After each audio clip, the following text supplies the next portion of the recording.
majorly being used by youth of the country and youth of the world. He is a youth icon.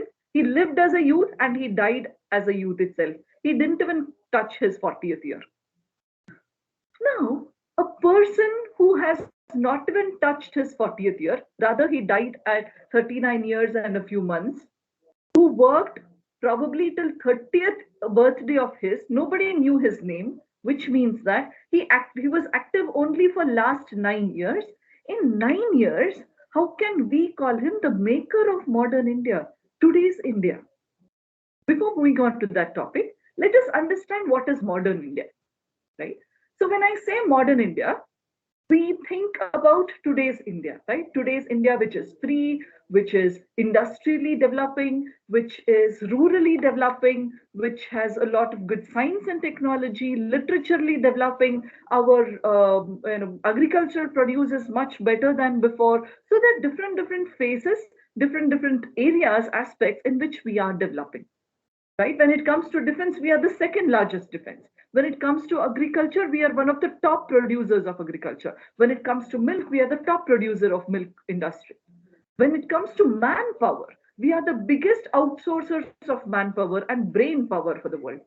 With all these that has been a modern India, how has Swami Vivekananda been a maker of modern India when he himself is not there? He was not even there till independence.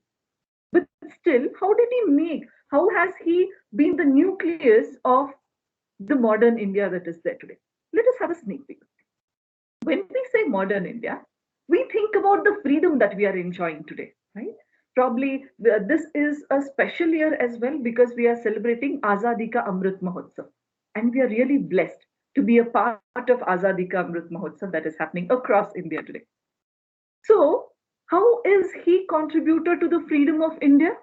Was he a freedom fighter? Of course not. Of course, yes. Let us see how. You would have known the incident, probably. May I ask you, in which program, in which conference did Swami Vivekananda become famous? Anybody to answer? When did Swami Vivekananda become famous? Anybody? Ma'am, I don't know the year, but he gave his speech on Hinduism, like revival of Hinduism. So, When? I mean, where? Probably. Which? uh, Chicago, maybe. I'm not sure.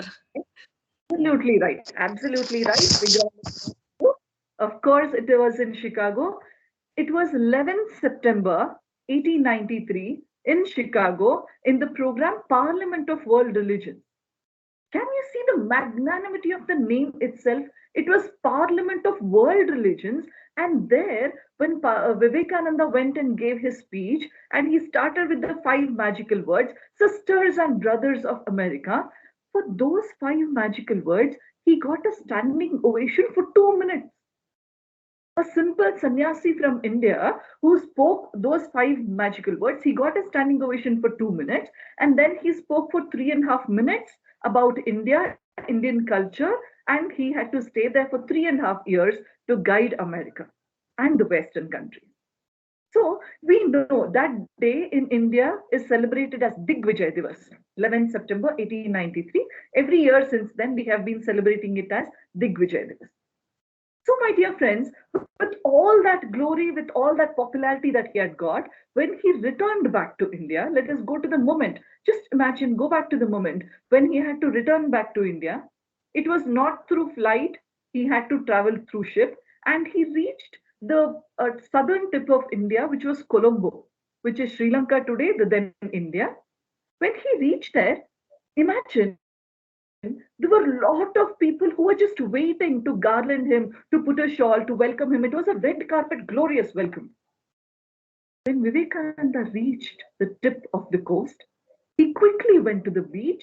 He picked up the sand that was there on the beach, started putting it on his head and his body. People started feeling, probably, if in today's term, if we have to say, he was going through jet lag.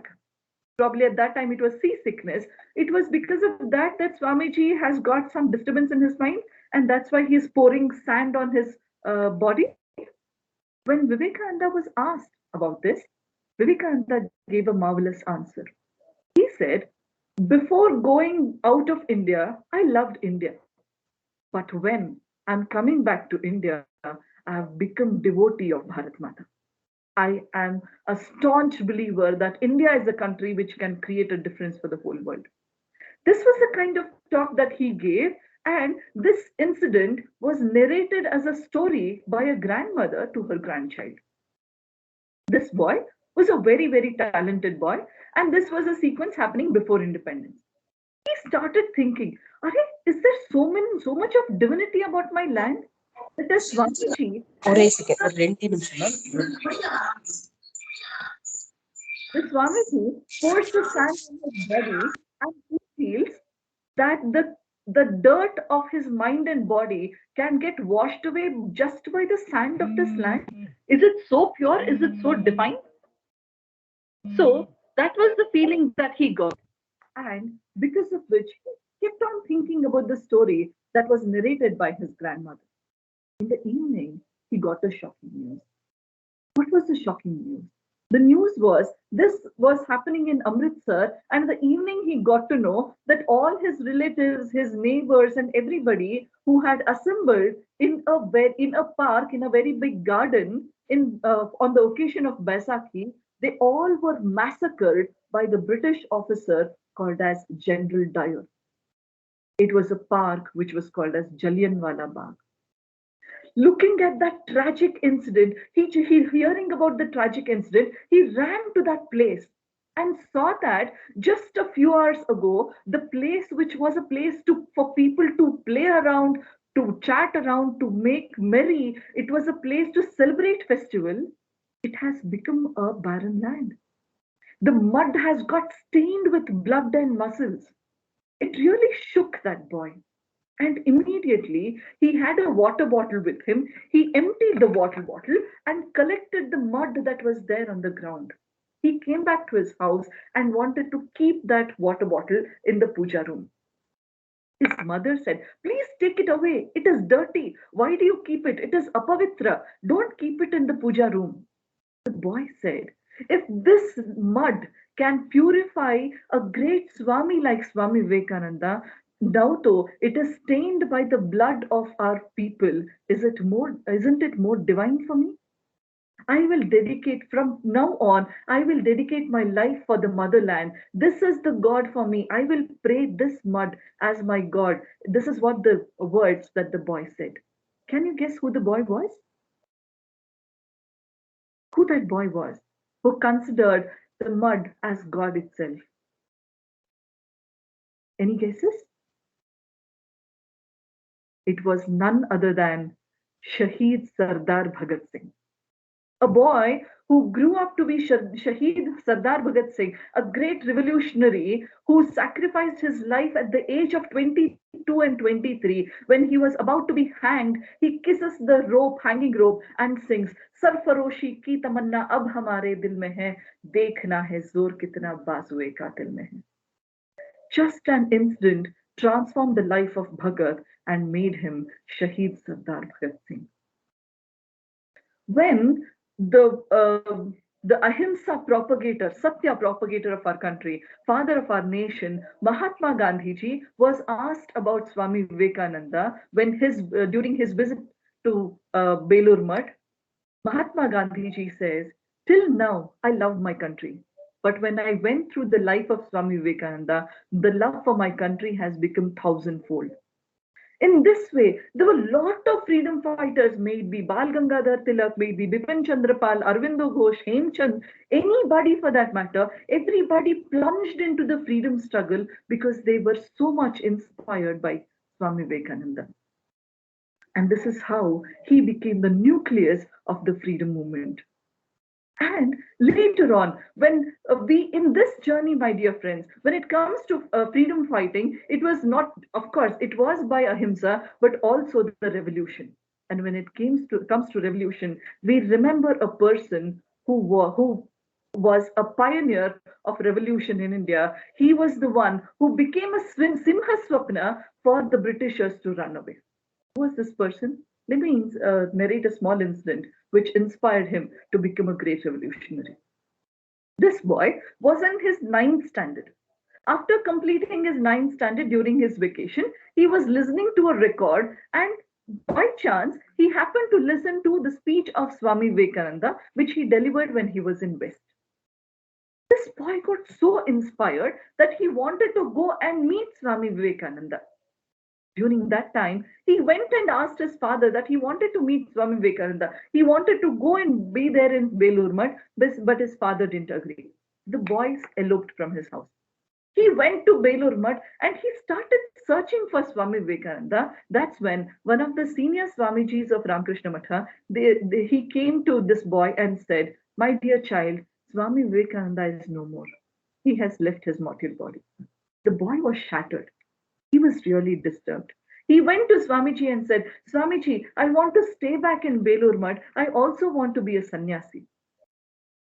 The elder Swamiji said that, "My dear child, I can see the spark in your eyes. Don't worry. Swami Vivekananda will get his work done from you. You can go back home." With that belief in his heart, this boy came back home.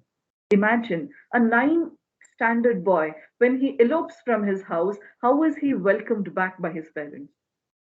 I need not tell you what would have happened. There was a lot of clash, there was a lot of argument that was happening. His father used to tell this boy that you're not interested in studies and that's why you wanted to fly away. You eloped, you escaped, you wanted an excuse out of your studies. The boy said, "Of course not, my dear father.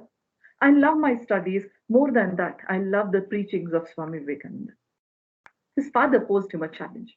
What was the challenge? The boy had to clear the ICS examination. What is it? It was one of the competitive examination which was posed by British. They were the evaluators, and it was the toughest examination of that time. Probably more tougher than the IAS exam that is there today. The reason was because a person who clears ICS exam, he would have been chosen, he would have been selected as a British officer, which Britishers didn't want. And to clear that exam, this boy had to go to London and study there for more than 2 years. When this boy reached London after his matriculation, he got to know that the exam is there just after 9 months. For that, he didn't wanted to wait for 2 years. He studied very hard for 8 to 9 months. He prepared himself and he wrote his exam and he cleared his exam with fourth rank. When he came back, his parents were extremely happy to get to know that he had got cleared. But as any other parent, his father again asked, "Why fourth rank? Why not first?" This boy told that, "I knew I will get fourth rank because I didn't answer one of the questions." What was the question? The question was, Britishers had asked, if given a chance, what are the different ways in which we can rule India for many more years? And this boy said, "I will never give out such an answer to Britishers. And that's why I didn't succeed in the first rank." That's when the father, though, was very happy. He said, "No problem, you will get wonderful job in the British government." When he said that, the boy said, "I have fulfilled your dreams by clearing ICS. Now I want to fulfill my dreams and achieve the goal, the vision that Swami Vivekananda had showed to me." And that's why he left his house. He plunged into freedom struggle. And not just that, he wanted to create an army which can fight against British. He went to other countries as well. He collected the war prisoners. He motivated them to join his army. He created an army called as Azad Hind Fauj, Indian National Army, and he fought against British to the last breath. Who was the person? Of course, I'm sure you all would have been knowing who that person is by now. Who is the person? All right. He was none other than Netaji Subhash Chandra Bose. A young boy, just by listening to the speech of Swami Vivekananda, got transformed himself and became Netaji Subhash Chandra Bose. And because of that, when we say we are second in the line of defense in the whole world, the seed was sown by Netaji Subhash Chandra Bose by his Indian National Army. This was about defense, my dear friends, but today we are one of the top in industries as well. And the industrial revolution happened in India because of Swami Vivekananda. Probably when I say that, you would be shocked. It was the same incident, it was the same journey, my dear friends, when Swami Vivekananda was traveling to Chicago. And when he was traveling in his ship, it was supposed to go through Japan and reach America. There was one industrialist who was there as a co passenger in his ship. In the conversation with that industrialist, Swami Vivekananda asked, why do you want to go to Japan and America? That's when the industrialist said that I want to start an industry in America. I want to learn the techniques from Japan, and that's why I'm going there. Swami Vivekananda told him that this is the time when you have to start industries in India. Our country needs industries. Our people need employment, and that's why don't you start industries in India? The man was so motivated by the words of Swami Vivekananda that he came back to India and started industries, and he became the father of Indian industries, my dear friends. Can you guess who that person is? Anybody? Anybody in the audience? Can somebody guess who that person is? Who's the father of Indian industries in India? Tata. Absolutely. Tata, which Tata? His name? And a wild guess? No, ma'am, I know Tata, but I don't know who is full name. He was none other than Jamshedji Nasarwanji Tata. Jamshedji Nasarwanji Tata, the founder of Indian industries, the father of Indian industries in India, was motivated by Swami Vivekananda. And when Vivekananda had told Jamshedji that it is not just industry, but you have to bring back the science and technology back to India, this motivated him to start Indian Institute of Science as well in Bangalore. We are blessed to have Indian Institute of Science in Bangalore. If we are science students, that is one of the premier institutes which we dream to go and pursue our further education. That is Indian Institute of Science in Bangalore. And that is what is the contribution that Swami Vivekananda gave in the field of science. And when I say science, my dear friends, I always remember this scientist who discovered, who told the world that even plants have life. And that person was none other than Jagdish Chandra Bose. Jagdish Chandra Bose was highly motivated by the works of Swami Vivekananda, and more than that, Swami Vivekananda's disciple, Sister Nivedita, used to shower her motherly love towards Jagdish Chandra Bose. And when Jagdish Chandra Bose was very, very depressed, he said, I'm not going to do it, is not possible. Sister Nivedita would go and collect funds for the research and development and for his livelihood of Jagdish Chandra Bose.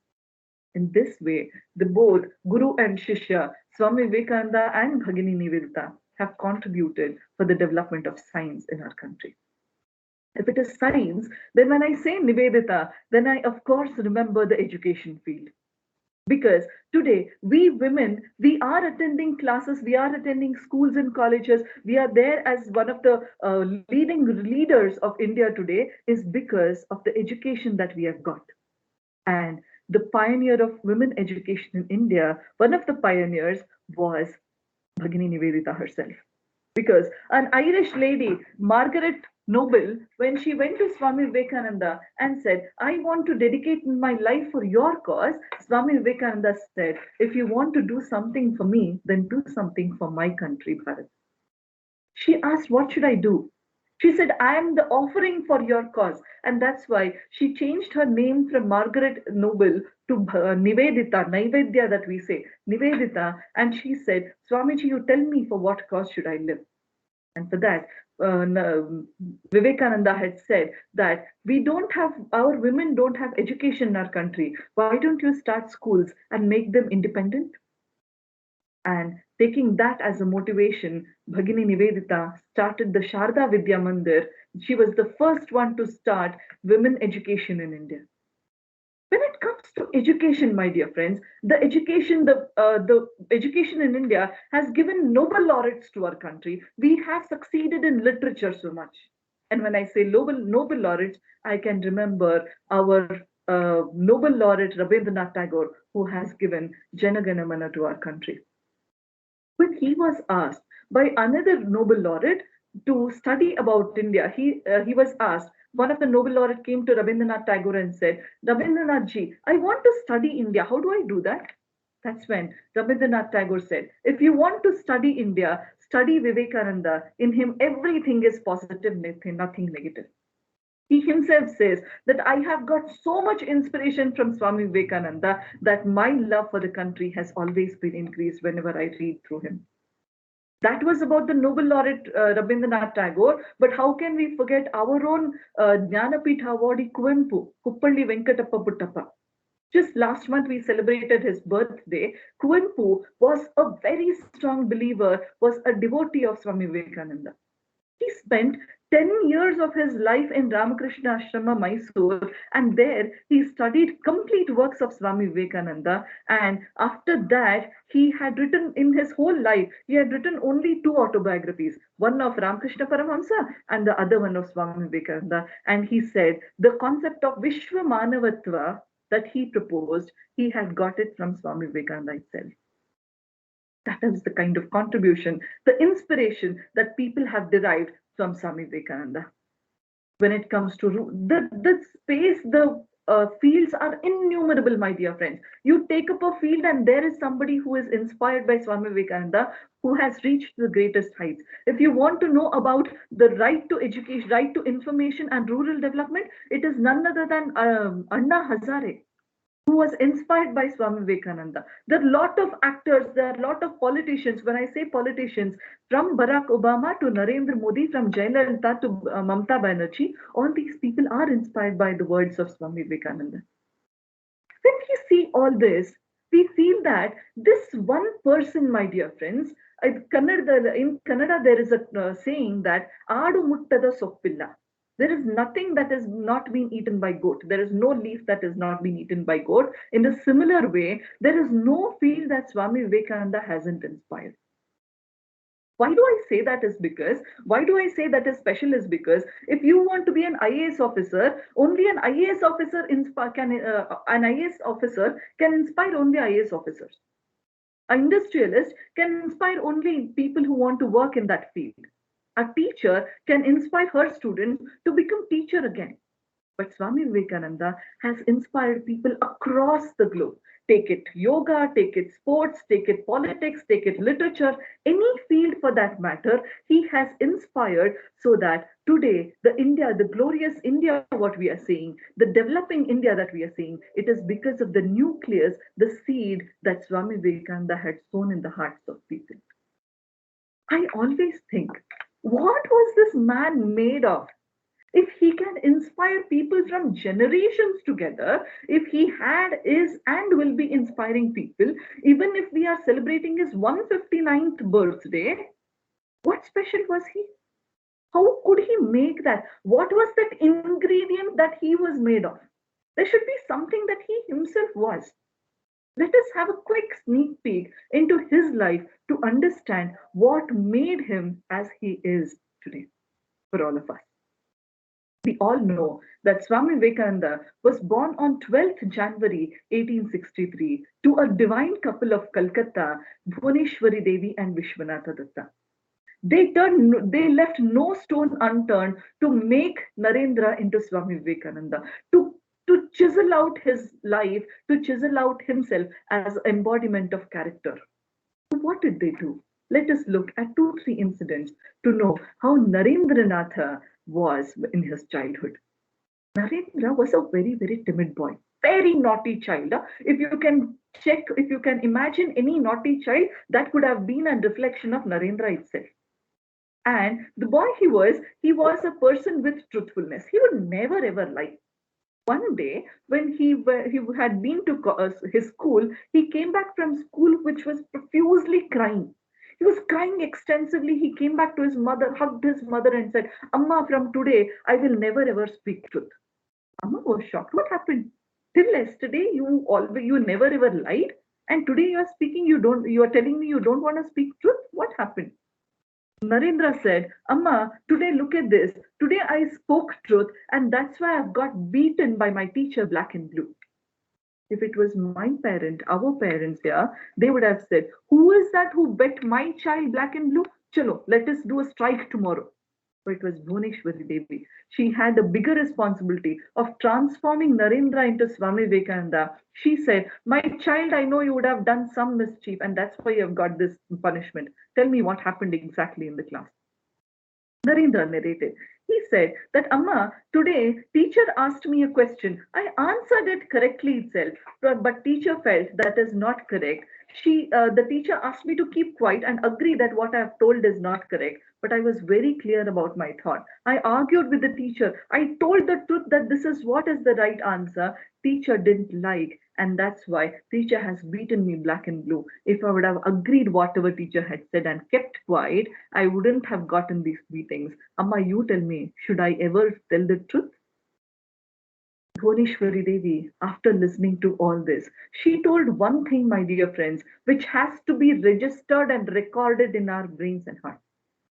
She told that, Beta Naren, if in any day in your life, if somebody comes to you, keeps a knife on your neck and says, if you tell lies, you will live for 100 years, but if you tell the truth, you will die instantly. It is better to die instantly telling truth than living a life of lies for 100 years. That is the kind of character that Bhuneshwari built in Narendra. And that's why when he became Swami Vivekananda, he said, anything can be sacrificed for truth, but truth cannot be sacrificed for anything. My dear friends, the story seems to be very beautiful, but what do we do? Any day, if we go back home late from our class, mother would ask, why child, why was it late today? We know why we had spent our time, but what is the answer that we give? Amma, special class. Amma, meeting ittu. Amma, cultural club activity. Amma, that. Amma, this. We have excuses. But do we actually tell the truth to our mother? In the online class, we are sitting with our mobile the whole day. Amma asks, what is happening? We know we are playing. But still, we tell our mother, Amma, special class. Amma, notes ತಗೊಳ್ತಾ ಇದ್ದೆ. Amma, extra revision ಮಾಡ್ತಾ ಇದ್ದೆ. We have 100 excuses to do. Do we tell the truth? Are we living a life of truthfulness? My dear friends, you tell me, whom are you lying to? Your parent, your teacher, or yourself? We have to check that for ourselves. This was a kind of boy Narendra was. One day, in the same way, when he was growing up, when he was a high school boy, a teacher asked all the children of his class that, what do you want to be after 10 years, 20 years? What do you want to be in life? Many children shared. They wanted to be teacher, they wanted to be advocate, they wanted to be doctor, engineer, different professions they shared. When the same question was asked to Narendra, you know what Narendra said? Narendra said that he wants to be a Tangawala, a horse rider. Imagine in today's day, it would be auto driver or cab driver or Ola driver. So if you go and tell your parents that I want to be a cab driver, what would your parents say? You know it better. But everybody started laughing when Narendra gave the answer that he wants to be a Tangawala. And when he was asked, he said, look at the Tangawala. I love him so much and that's why I want to be Tangawala. He came back to home and narrated what happened in the class that day as well. Bhuneshwari Devi also asked the same question. Why Naren? Why do you want to be a Tangawala? That's when Narendra said, Amma, look at our Tangawala. He looks so majestic with a beautiful peta on his head. He's such an important person that if you want to go to temple or any other place, you want a Tangawala. If father has to go to his court, he wants a Tangawala. If I have to go to any place, to school or any place, I want a Tangawala. He's the most important person that I've seen in our family. And that's why I want to be like that. I want to be a Tangawala itself. Bhuneshwari Devi didn't stop his imagination, didn't stop his words at all. She took Narendra to the puja room, showed him a photograph, and told him that if you want to be a Tangawala, be a Tangawala like this. Whose photo was that? That was none other than Krishna as a Partha Sarathi, telling the jnana of Bhagavad Gita to Arjuna. She said, if you want to be a Tangawala, be a Tangawala like this. And my dear friends, Narendra actually became a Tangawala itself like that. He never opposed his mother. Why do I say is because when Narendra became Swami Vivekananda and he traveled all over the globe, he literally took Bharat Mata on his chariot. He became the charioteer. He took that chariot to the whole world and showed the whole world about the glories of Bharat Mata. Don't you feel there can be any other better person, better charioteer than Swami Vivekananda himself? My dear friends, that is how Narendra started growing. He was a boy who would never accept whatever was told to him on face value. He would always question whatever you say, he would always question. To an extent that his mother used to tell him wonderful stories. Every day evening, Amma Bhuneshwari Devi would tell him stories of Ramayana, Mahabharata, Bhagavata, stories of Prithviraj Chauhan, Shivaji Maharaj, and great kings and queens of our country. But he always has a question: is God really there? And he used to ask people this question. He was a college boy, probably of your age. He used to go and ask people, have you seen God?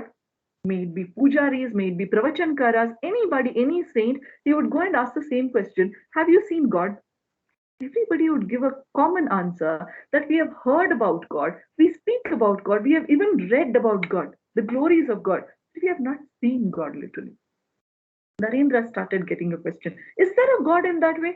If nobody has seen, then how can there be a God? But his college professor guided him towards Ramakrishna Paramhamsa and said, there is a pujari, Kali Mandir pujari in Dakshineshwara, Ramakrishna Paramhamsa by name. You please go and meet him. Then you will get the answers for all your questions. My dear friends, in this space, what we can understand is many a times we don't get answer to our question instantly. You might go back to your family and ask, why should I celebrate Bhogi? Why should I celebrate Sankranti? Your parents might or might not answer, but that shouldn't stop you from questioning. Have that spirit of questioning. And when Narendra, with that spirit of inquiry, spirit of questioning, went to meet Ramakrishna Paramhamsa, that was a beautiful scene. The first time when Ramakrishna Paramahamsa looked at Narendra, he came running, hugged the boy. Imagine he's a college boy. He hugged the boy, he took him and made him sit on his lap and started feeding the boy with the sweet and said, Naren, where were you all these years? I was waiting for you badly. Narendra said, I thought he's a very, very learned man. Why is he behaving like this? I'm seeing him for the first time. Why is he behaving so weird with me? But even then, Narendra knew why he had come. He asked his bullet question to Ramakrishna Paramhamsa. He asked, have you seen God? First time, my dear friends, he got the bullet answer back. Ramakrishna Paramhamsa said, as closely I am seeing you, more than that I have seen God. As beautifully I am able to speak to you, more than that I have spoken to God and the Hedaga. Narendra was flat there. He was taken away. वो वहीं पर सन हो गया था. ऐसे भी हो सकता है? Can something like this happen? That, but then Narendra, उसने अपने आप को संभाला. He recovered himself and asked his next question. You have seen God, but can you show me God? That is when Ramakrishna Paramhamsa said, you are born for that sake. You will realize God, and not just that, you will spread the message of God for the whole world. That is why you're born. Anta ಹೇಳಿದಾಗ Narendra instantly accepted Ramakrishna Paramhamsa as his guru and was staying with Ramakrishna Paramhamsa for the next 6.5 years as his disciple, doing seva to his guru. In this journey, he transformed himself from Narendra to Swami Vivekananda. After the demise of Ramakrishna Paramhamsa, because he had got that learnings from Ramakrishna Paramhamsa and the teachings from his mother, who told about the glories of Indian pilgrimage places as well, he wanted to go and visit these places. Because Ramakrishna Paramhamsa always spoke about seva, Dina Seva. And that's when Vivekananda said, if I have to do seva, I have to know people. And for that, he left as a wandering monk, a parivrajaka sannyasi, and traveled to the length and breadth of India. In one of such instances, when he reached Varanasi or Kashi, it was an evening time. A beautiful Ganga river is flowing, and he is very calm. He is walking on the banks of Ganga. That's when he feels that something is following him. He turns back and sees there's 15, 20 big monkeys that are chasing him. He gets so scared. He starts running. He's running very fast. He's sweating profusely. He's extremely tired. He was about to faint and fall down. That's when he heard the voice, face the brutes. The moment he heard that, he felt, yes, that's what I'm supposed to do. He accumulated all his courage and turned towards those monkeys with a fierce tone once. And by the way Swami Vivekananda turned, all monkeys got scared and they fled away. By this incident, my dear friends, Swami Vivekananda understood a great message, and that is what he tells to the youth of the world as well. He says, till and until you're scared about the problems will grow bigger and bigger and engulf you. But the moment you accumulate all your courage and face your problems, the problems will not just get solved, but they will get dissolved. This is the great message that Swami Vivekananda has given. And the life as a Parivrajaka sannyasi was never an easy thing. One day he would have been in some Maharaja's mahal, sleeping in a very, very luxurious palace. On the other day, he would have to sleep on the temple road or on the cowshed without even food or a blanket to wear. That was the kind of that he led, but he was never disturbed in his mind. He got to know what are the pains and problems of the people. With that, he traveled to the length and breadth of India and he reached Kanyakumari. My dear friends, when he reached Kanyakumari, he stands at the tip of Bharat and he sees a glorious ocean in front of him and he sees a rock in the midst of the ocean. He feels that he has to go there and meditate because of a lot of turbulence that is happening in his mind about the country. He feels that he has to go there and meditate, and that's why he calls a boatman and says, "Can you please take me to that place?" The man says, "If you have money, I can take you. Otherwise, Swamiji, I can't take you." Swamiji says, "I'm a sannyasi, Baba. Where will I get money?" But the boatman didn't agree. But Swamiji, he was a man of dedication and focus. He was a person who could never give up what he wanted to do. He had a beautiful turban, peta, tied on his head. He removed it, tied it to his waist, and plunged into the ocean. My dear friends, this is not a small swimming pool that we go and play, which is just 9 feet. It was a very thunderous ocean, the Indian Ocean. He plunged into the ocean, swam across, and reached the rock. And he sat there for meditation, not just 1 day, 2 days. He sat there for 3 continuous days, 72 hours. Imagine a hot, scorching sun on his head, salt water across him, and the very hot stone rock that is where he's sitting. He's meditating not on his guru, not on the goddess Kali, but he was meditating on Bharat Mata. He's crying profusely. He's meditating on Bharat Mata, and he got the darshan of Bharat Mata. When he got the darshan of Bharat Mata, my dear friends, he could see the opposites that is happening in our country. He saw that on one side we are praying goddess Lakshmi for the wealth, but on the other side we were in a very miserable state because of Britishers. On one side we pray goddess Saraswati for knowledge, but on the other side Indians were very, very lowly educated. On one side, we pray goddess Durga, Kali, Chamundeshwari for power, but we were under the boots of British at that time. On one side, we pray women as goddess. We say Yatra Naryastu Pujyante Ramante Tatra Devataha. On the other side, we look down upon women. He said there is so much of wrong things that is happening in our country. There's so many problems. Who should solve the problems? He understood that Britishers are not there to solve the problems, rather, they are there to increase the problems of our country. Kings are not able to solve the problems because they are already in the shackles of British. And the common man, he is not able to feed his own stomach. How will he solve the problems of the country? That's when he thought, what am I doing?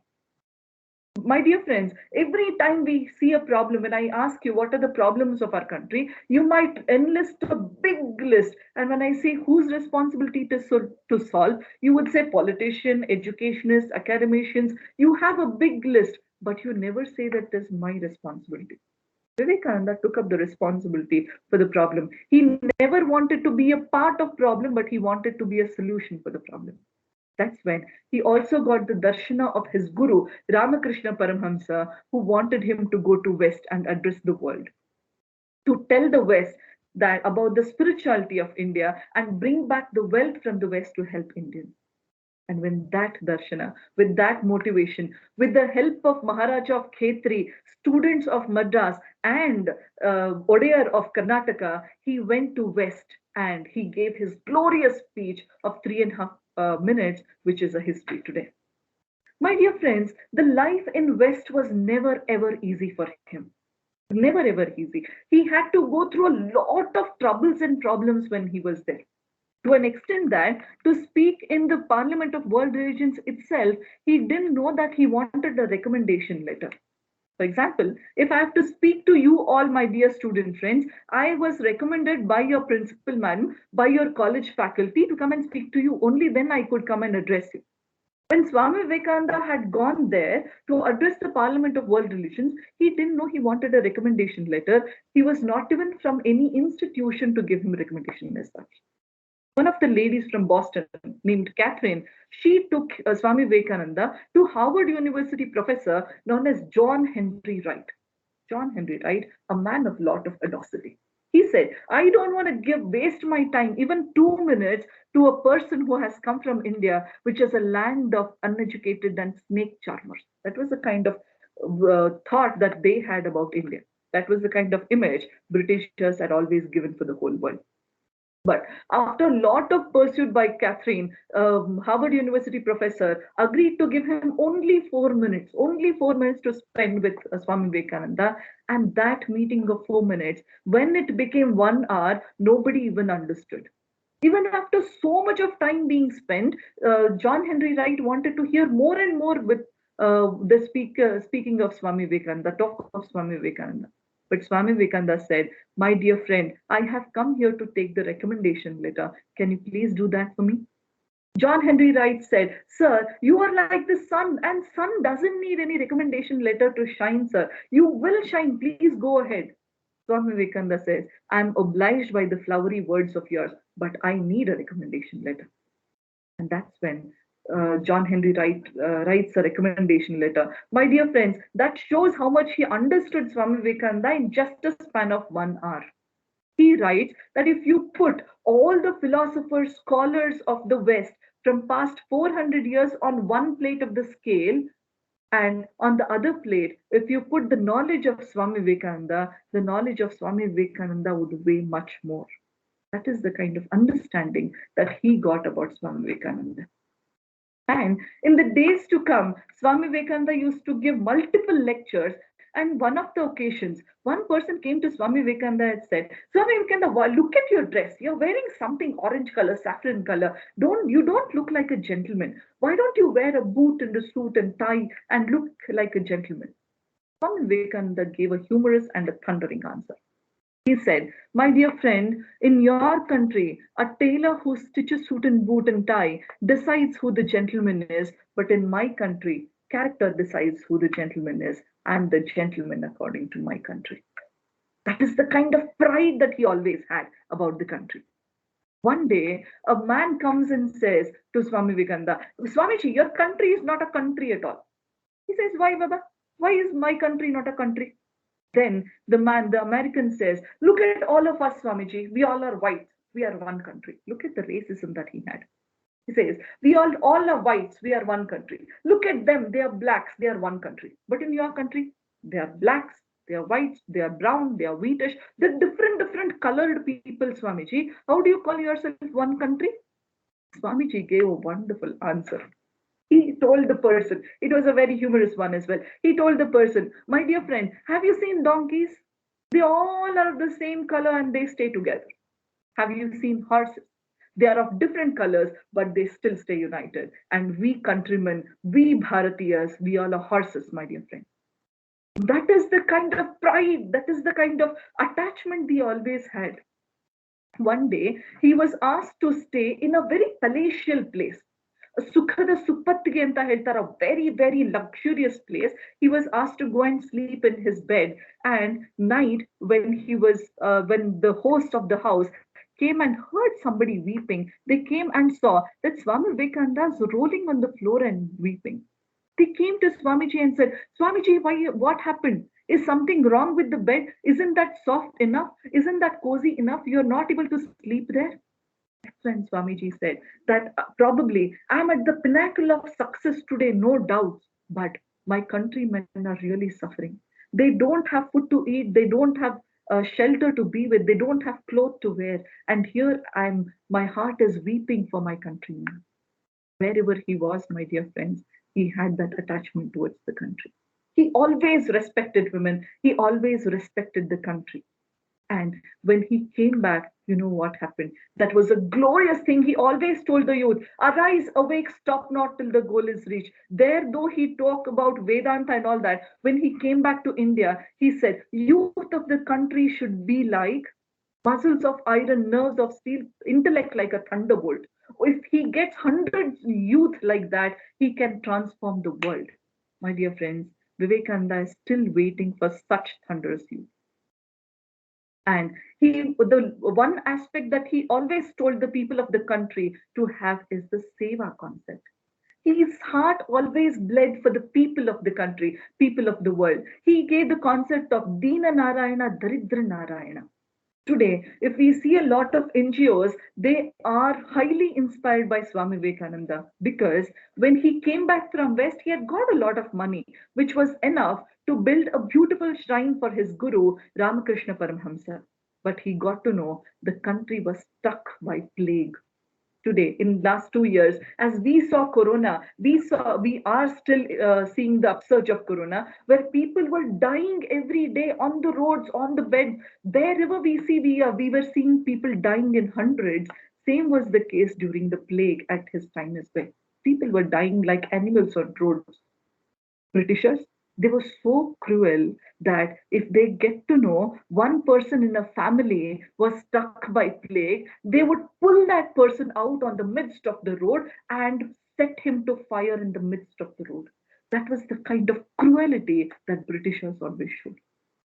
Swami Vivekananda said, whatever money I have got to build a shrine for Ramakrishna Paramhamsa, please give it to the people. Other Sodara sannyasis, brother sannyasis said, you wanted to build one shrine for your teacher, why don't you do that? That's when Swami Vivekananda says, for me, Ramakrishna Paramhamsa is not an idol in the temple. He is the Jiva, he is the Chaitanya in every person here. And my responsibility, my devotion is to serve people. And he says, they alone live who live for others, the rest are more dead than alive. My dear friends, this is the strong message that he gave till the nth moment of his life.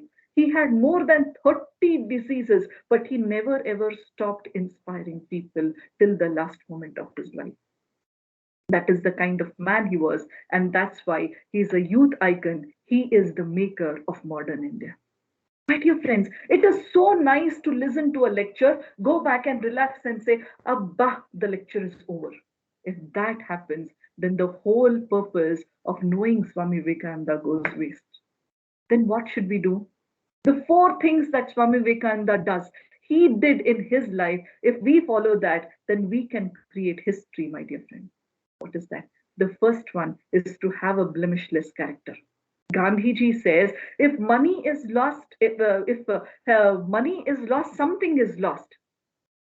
If health is lost, something else is lost. But if character is lost, everything is lost. But today, we feel if character is lost, nothing is lost. My dear friends, character plays a strong role in the development of any human being. The first thing is to have a staunch, strong character. The second one is to have patriotism towards our country. Swami Vivekananda was always asked, Swami Vivekananda, you should think about Vasudhaiva Kutumbakam, you should think about universalism. Why are you getting stuck with patriotism? You know what Swami Vivekananda said? He said, the person who doesn't love his own mother cannot treat other women as mothers. The person who doesn't love his country cannot treat with respect other countries. Patriotism first, universalism next. Being a sannyasi, he spoke that we are the citizens of this country. We should have a strong patriotism. The third one, getting aligned, getting attached to our cultural roots, my dear friends. There's so much of scientific thing that is there in our culture. Yes, it has got a bit corrupted by the misbeliefs that is there, superstition that is there. If we just cleanse that out, our culture is golden, more than 24 karat gold. It is in our hand to have a stronghold on our culture. And the fourth one is the concept of seva. You should have the heart to feel, head to think, and hands to serve. If you have that, then you Narendra is already there in you. You can also become Swami Vivekananda, and it is high time that we manifest Swami Vivekananda in ourselves. Only then the Bharat Mata will again become Vishwaguru, the glorious India. And if we want to see that in our own eyes, it is high time that we do something for this country. We take a pledge that we live for the country, we die for the country. Thank you. Thank you so much for giving an opportunity to speak with such wonderful students. Thank you. Thank you so much. Vande Mataram. Jai Hind. Thank you so much, ma'am. Now, students, if you have got any kinds of doubts, you can ask ma'am now.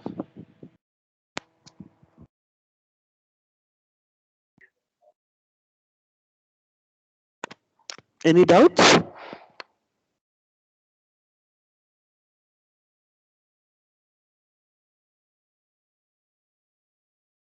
Okay. Now I call upon Kushbu to deliver the word of thanks. Yes, sir. Thank you so much, ma'am. That was a wonderful webinar, and I'm very sure that our participants have imbibed the necessary actions. And with this, we come to the end of the webinar. I would like to extend my thanks to the principal, the Oxford College of Business Management, Dr. Nikita Alur, for taking the initiative of organizing the webinar on this topic. Thank you, ma'am, for being such an inspiration, like you have always been. I would also mention my gratitude to the organizing committee, the Oxford College of Business Management, for their zeal and commitment for handling the whole event. And any event is never successful without its audience. And so I extend my thanks to all the students and the faculty members. And with this, we come to the end of our webinar. Thank you and have a blessed day ahead. Thank you, ma'am. Thank you so much. Thank you, ma'am.